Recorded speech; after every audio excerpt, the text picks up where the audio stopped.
Ok, pour la suite, donc, nous sommes à la question 3. On va d'abord faire un travail préliminaire qui va nous aider dans la suite.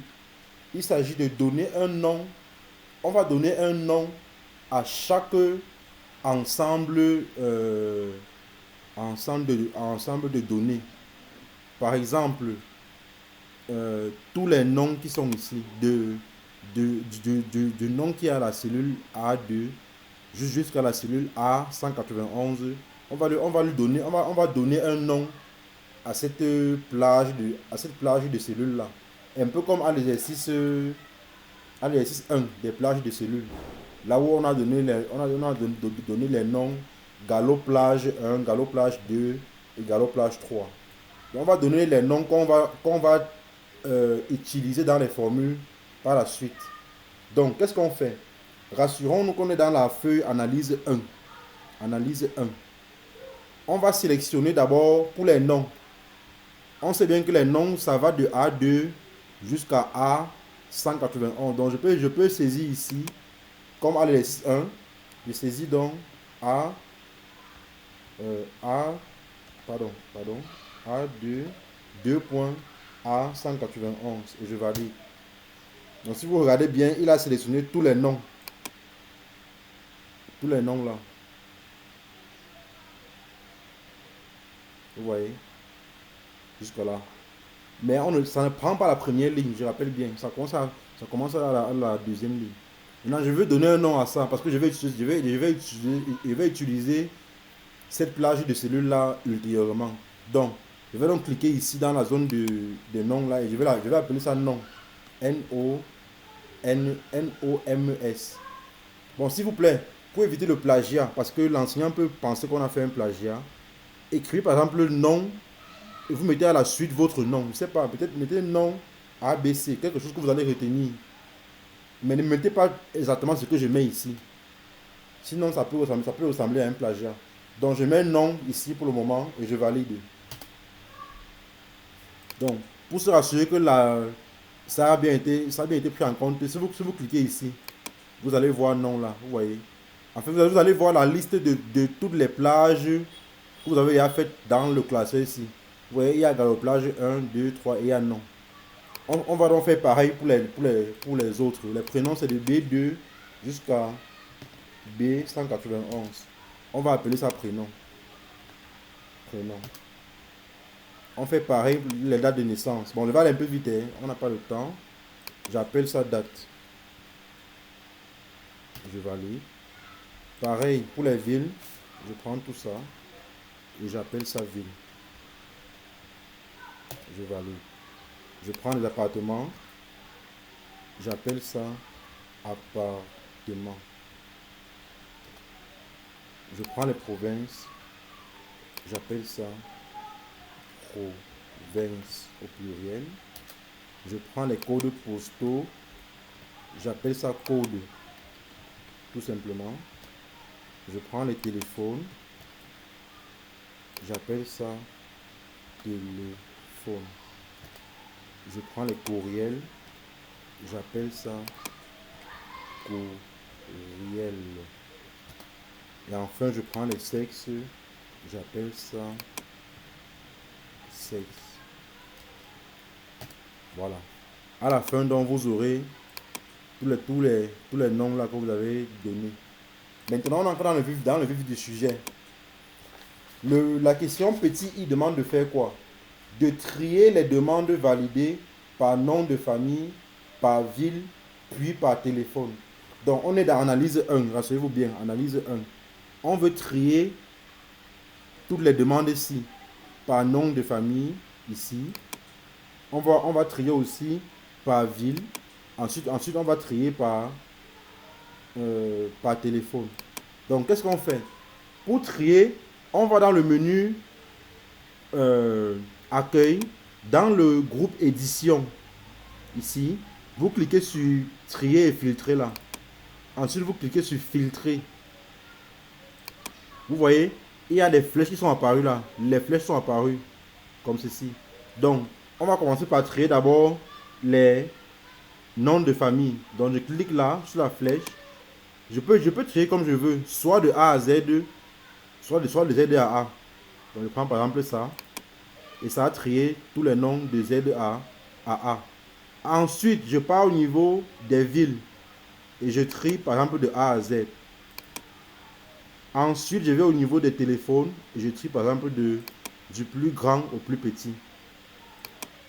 Voilà. J'ai fini avec l'analyse 1. J'enregistre et je passe à l'analyse 2.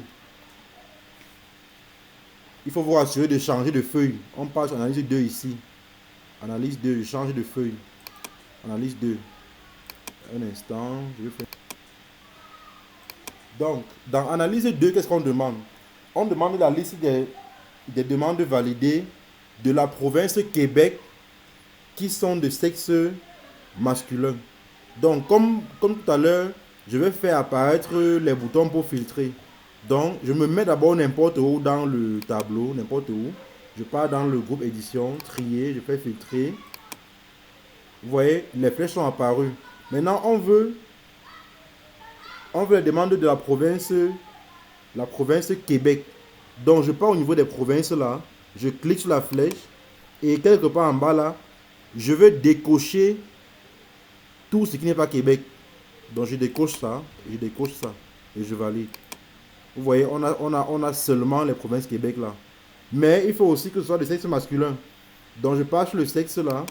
Je décoche le sexe féminin. Et je valide.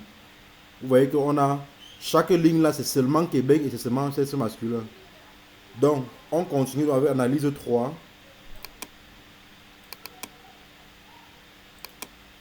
Donc, je disais, on va aller à l'analyse 3. Analyse 3 demande de donner... bon, je vais d'abord changer de feuille. Analyse 3, nous sommes bien là. Voilà. Donner la liste des demandeurs de visa qui ont moins de 40 ans. Bon, pour ça, je pars d'abord dans mon brouillon. Parce que j'ai quelque chose, j'ai un truc à expliquer. Supposons qu'on a, par exemple ici, deux dates différentes. Supposons le 22 mai 1952 et le 30 août 2015. Imaginez qu'on veut calculer la différence d'année entre les deux dates-ci là. On va utiliser la fonction date diff, c'est-à-dire égale date diff, comme ceci. C'est même ça. Attendez. Date diff, je pense, oui c'est ça. Et on donne la première date qui est ici. Et ensuite la deuxième date qui est ici. Essayons de savoir. Ah, il manque quelque chose. Il manque... Attendez, j'essaye, je vous explique après. J'essaye d'abord. Voilà. Vous voyez, il me renvoie 63. C'est pour me dire que il y a en réalité 63 ans entre le 22 mai 52 et le 30 août 2015. Il y a 63 ans que ces dates là. Maintenant, il donne ça en année parce que j'ai mis la précision Y. Y la renvoie à hier. En anglais, non. Quand on parle des années, c'est comme ceci, non. C'est hier, comme ceci. Si ce sont les mois, c'est month. Je pense c'est comme ceci. Si ce sont les jours, c'est days. Donc, si je veux le nombre là en termes d'années, je mets Y. Si en termes de mois, je mets M. En termes de jours, je mets D. Donc, par exemple, si je prends ça, je mets plutôt ici, par exemple. 63. Maintenant, si je mets plutôt M, supposons que je mets M plutôt ici. Si je mets plutôt M au lieu de Y, il me dit donc qu'il y a 759 mois qui sont entre les deux dates-ci. Allons-y encore devant. Prenons un peu les jours. Si je mets D, je pense que c'est D, j'espère. Voilà. Il dit donc qu'il y a 23 110 jours entre les deux dates-ci. Donc, ce qu'on veut en fait, c'est faire quoi? On veut, dans analyse 3, calculer la différence de date qu'il y a entre la date qui est sur le tableau et la date d'aujourd'hui, la date à laquelle on ouvre le classeur. Donc, sur Excel, il y a une fonction qui permet de donner la date du jour.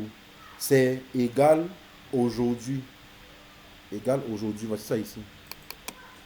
Et elle ne prend aucun argument. Donc, on ouvre la parenthèse et on la referme. Donc, si j'évalue ça, il va me renvoyer le 14 mai 2025. Parce que réellement, on est le 14 mai 2025. Donc, on va essayer de calculer la différence entre les deux. Là, vous voyez que pour le moment, on a 72, n'est-ce pas? Et on va essayer de voir est-ce que la différence là est inférieure à 40. On va tester. Pour ça, on va ajouter devant la formule là, on va ajouter inférieur à 40 pour qu'il teste. Donc, je vais donc, bon, pour le symbole inférieur là, on va devoir utiliser le clavier visuel. Pour cela, vous allez dans le menu démarrer, vous saisissez clavier. Voilà le clavier visuel, qu'est-ce qui s'affiche là. Voilà. Vous cliquez d'abord là où vous voulez saisir le symbole inférieur. Donc, je clique là, et je tape sur inférieur, qui est ici. Maintenant, j'ai fini avec lui, je peux le réduire. Maintenant, je vais utiliser mon clavier physique pour saisir 40. Et je valide. Vous voyez qu'il renvoie faux. Faux, c'est pour dire que la différence entre les deux dates n'est pas inférieure à 40.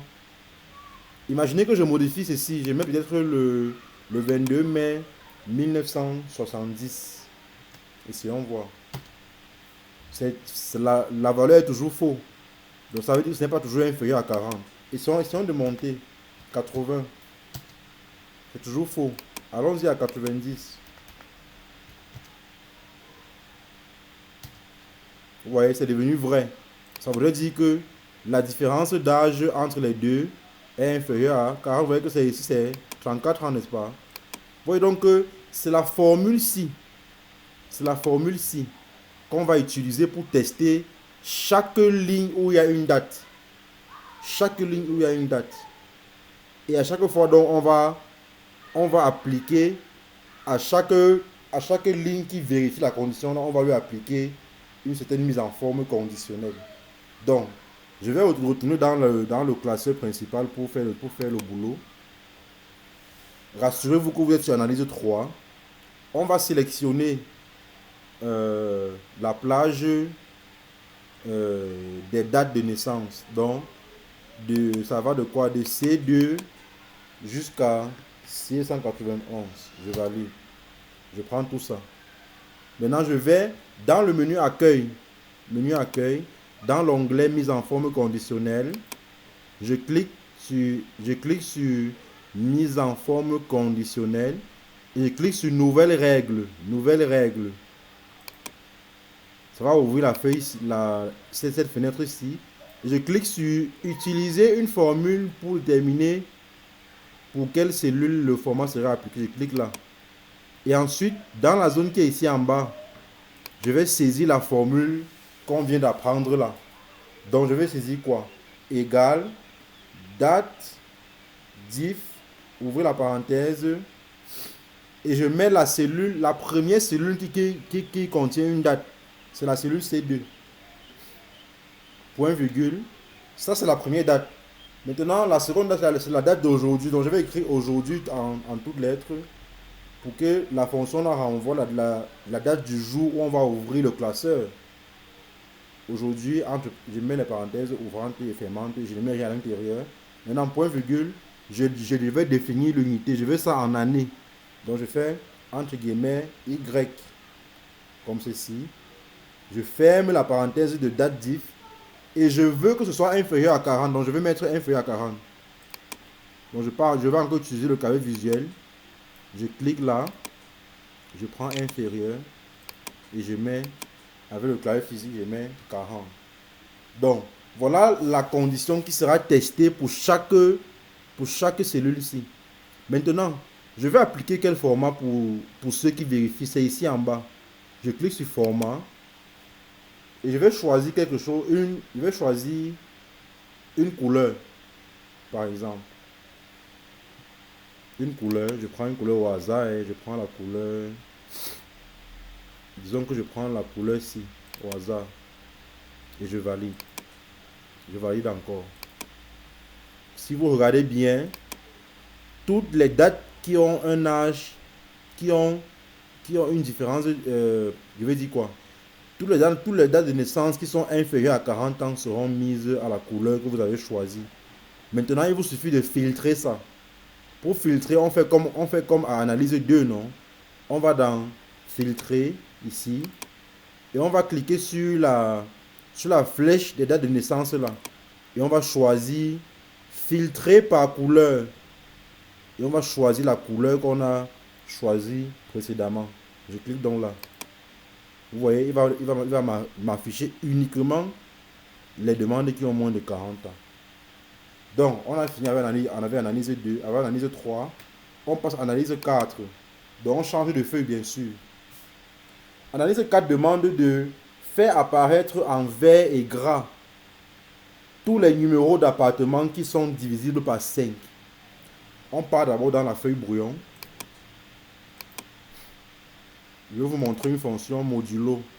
Supposons que j'ai un numéro d'appartement qui est comme, disons, 123. J'ai un autre numéro qui est, bon, 123, supposons. Je veux savoir si 123 est divisible par 5 ou pas. Regardez, il y a une fonction pour calculer le reste de la division euclidienne de 123 par 5. C'est égal MOD, la fonction MOD ici. Vous voyez, on dit là que ça renvoie le reste d'une division. Donc, je clique là 2 fois. Je choisis comme nombre. Il me demande un nombre. Je prends 123 qui est là, qui est dans la cellule A1. Je mets le point virgule. Et je donne un diviseur. Je prends 5. Dans ce cas, je prends 5. Ferme la parenthèse et je valide. Donc, il me renvoie 3. Ça veut dire que le reste de la division de 123 par 5, c'est 3. Maintenant, si je mets 125, qu'est-ce qui se passe? 125, je valide. Vous voyez, il me renvoie 0. Donc, ici, il est question de tester, est-ce que le reste là est égal à 0? N'est-ce pas? Donc, je vais le mettre ici. Au lieu de mettre la formule ici entièrement, je vais ajouter devant égal à 0. Donc, il va renvoyer vrai si le reste là est égal à 0. Et il va renvoyer faux sinon. On essaye si vous voulez, je valide là. Et là, il renvoie vrai parce que c'est 125. 125 est divisible par 5. Maintenant, imaginez que je mette 123. Je valide. Vous voyez qu'il renvoie faux. Donc, voici donc la condition qu'on va utiliser pour chaque cellule contenant un numéro d'appartement. Donc, je retourne donc dans le classeur principal et je fais ça. Pour cela, qu'est-ce qu'on fait? On est dans analyse 4. On sélectionne tous les appartements. C'est-à-dire, ça va de E2 à E191. On valide. On part, comme tout à l'heure, sur mise en forme. Dans le menu accueil, on va dans le groupe édition. Non, pas édition. Dans le groupe style. Voilà. Ici. On part sur mise en forme conditionnelle. On clique sur nouvelle règle. Nouvelle règle. On clique sur utiliser une formule pour déterminer ici, voilà. Maintenant, on met la formule là ici. Donc, égal mode E2, qui est la première cellule qui contient un numéro d'appartement, point virgule 5, fermez la parenthèse, égal à 0. Maintenant, quand c'est vrai, qu'est-ce qu'on fait? On a dit qu'on met ça en gras et en un instant, analyse 4, en gras et en vert. Donc c'est le vert ici, je pense. Oui. Je valide et je valide. Si vous regardez bien, voilà un élément, on a 115 qui est en vert, on a 120 qui est en vert, et ainsi de suite. Et donc on a mis en gras et en vert tous les éléments qui sont divisibles par 5. Voilà. Je vais vous laisser vous essayer à l'analyse 5 et 6. On va donc directement passer dans la prochaine vidéo aux synthèses. Dans la prochaine vidéo, on va passer aux synthèses.